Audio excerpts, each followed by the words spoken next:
नमस्कार। इन खबर में आपका स्वागत है। उत्तर प्रदेश विधानसभा चुनाव के साथ बीजेपी और समाजवादी पार्टी में जो सियासी जंग शुरू हुई थी तो ऐसा लगा था जैसे समाजवादी पार्टी सत्ता के पास पहुंच रही है, लेकिन जब परिणाम आए तो परिणाम ने चौंका करके रख दिया, क्योंकि बीजेपी ने इतिहास रच दिया और प्रचंड बहुमत के साथ दोबारा सत्ता में आ गई।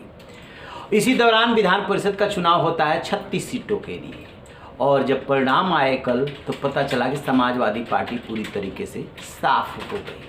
कहते हैं कि जब आप कमज़ोर पड़ते हैं तो अंदर और बाहर दोनों तरफ से वार होने लगता है। ऐसा ही कुछ हो रहा है समाजवादी पार्टी और उसके प्रमुख अखिलेश यादव के साथ। जैसे ही विधान परिषद चुनाव और विधानसभा चुनाव उसको पहले हारे, उसके बाद अखिलेश और समाजवादी पार्टी पे प्रहार होने लगे अंदर से। चचा शिवपाल नाराज होकर के बैठे हुए बीजेपी से पिंगे बढ़ा रहे हैं। कब जाने का ऐलान हो जाएगा, हाथ मिलाने का ऐलान हो जाएगा, उसका इंतजार हो रहा है। इधर आजम खान जो कि 10वीं बार विधायक बने हैं, सीतापुर जेल में बंद हैं, उनके जो मीडिया सलाहकार हैं उन्होंने खुली बगावत अखिलेश यादव के साथ कर दी कि अब्दुल्ला आप दरी नहीं बिछाएगा।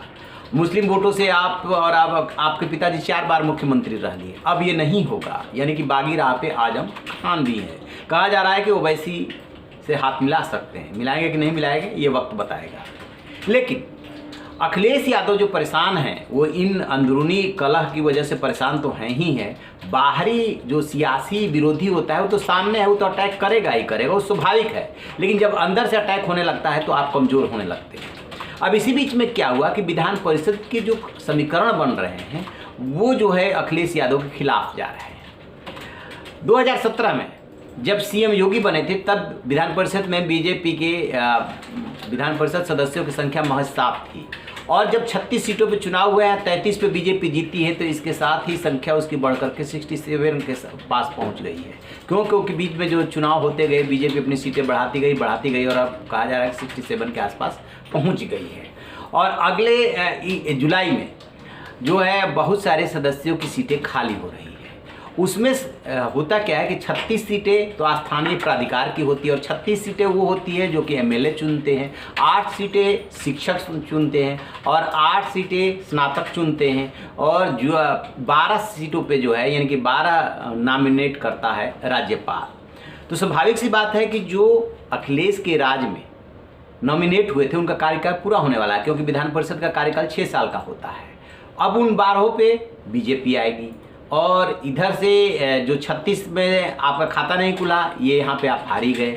और जो जुलाई तक कंप्लीट हो रहा है उसमें अभी समाजवादी पार्टी के सदस्यों की संख्या 17 है, और वो घट करके आ जाएगी 4 पे, 13 सदस्य रिटायर हो जाएंगे। फिर जो 36 में से 13 सीटों के लिए चुनाव होना है उसमें सदस्य संख्या के हिसाब से 31 पे 1 चुन लिया जाता है। इनके 4 से 5 सदस्य जीत सकते हैं, तो जो 4 पहले के हैं और 5 अब जीत जाएंगे तो वो 9 तक पहुंचते हैं। तो उधर अभी संजय लाठर के पास विधान परिषद में नेता प्रतिपक्ष जो पद है वो है उनके पास, और 10% यदि आप सीटें नहीं ले आ पाते हैं, 10% एमएलसी आपके नहीं होते हैं, तो नेता प्रतिपक्ष का भी पद छिन जाता है। जैसे कि इस समय लोकसभा में कोई नेता प्रतिपक्ष नहीं है। अधीर रंजन चौधरी जो है कांग्रेस के नेता है, नेता प्रतिपक्ष नहीं है। ठीक उसी तरीके से जब लोकसभा में बीजेपी ने नहीं दिया तो विधान परिषद में जब आप 10% अपने एमएलसी नहीं जिता कर लाएंगे तो वहाँ पे भी नेता प्रतिपक्ष का पद छिन जाएगा। तो इस तरीके से धीरे धीरे जो है अखिलेश यादव कमज़ोर होते चले गए। यानी 9 पे जिस दिन आपकी सदस्य संख्या आई उस दिन आप विधान परिषद में कमज़ोर हो गए। विधान परिषद के कुल सीटों की जो संख्या है वो 100 है, 100 में आप रहेंगे 9 पे, और बीजेपी पहुंच जाएगी और ज़्यादा, अभी तो 67 पे पहुंच रही है, और ज़्यादा उसकी संख्या हो जाएगी। कांग्रेस बीएसपी का सफाया हो जाएगा। तो इस तरीके से पूरी तरीके से बीजेपी वहाँ पे हावी हो जाएगी, और विधानसभा में तो पहले से है ही। इसीलिए अखिलेश यादव परेशान दिख रहे हैं कि जो मोदी 2.0 तो चल रहा है, 3.0 की जो तैयारी हो रही है उसमें बीजेपी की जो प्लानिंग है वो ये है कि समाजवादी पार्टी जो टक्कर दे रही है इसको इतना कमज़ोर कर दो कि 2024 में ये खड़ा ना होने पाए, टक्कर ना देने पाए। और उसी फार्मूले पे काम हो रहा है। अब सोचिए जरा कि शिवपाल यादव यदि अलग हो जाते हैं, आजम खान अगर अलग हो जाते हैं, तो समाजवादी पार्टी पे कितना फ़र्क पड़ेगा।